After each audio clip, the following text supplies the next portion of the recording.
আসসালামু আলাইকুম প্রিয় বন্ধুরা আমার। আমি বাংলাদেশের অনেক জায়গায় ঘুরেছি, কারণ পেশায় একজন ড্রাইভার। দেশান্তর, গ্রামগঞ্জ, শহর অনেক জায়গায় ঘুরেছি। তো দু চোখে অনেক কিছুই দেখেছি। মানুষের আচার ব্যবহার, ন্যায় নীতি, অন্যায়, ভালো মন্দ, জায়গার পরিবর্তন, তো অনেক কিছু শিখিও রেখেছি। আবার অনেক জায়গা দেখে ভালোও লেগেছে। তো মানুষের জন্য মানুষকে ভালোবাসতে হবে, মানুষের পাশে দাঁড়াতে হবে।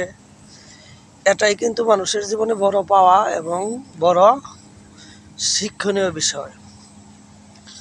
কিছু কিছু কাজ আমাদের মাঝে অটোমেটিক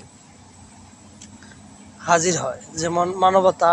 মানবতা বলতে এমন কিছু মানবতা আসে যখনই একজন লোক রাস্তায় চলাচল করবে, দেখবেন অনেক অসহায় হতদরিদ্র ফ্যামিলি 2 দিন 3 দিন না খেয়ে রয়েছে, তারা আসে আমাদের কাছে। সাধ্য অনুযায়ী তাদেরকে সহযোগিতা করি, পাশে দাঁড়াই, তাদেরকে ভালোবাসি। তো আজকের জন্য এই তৈরি। ধন্যবাদ সকলকে।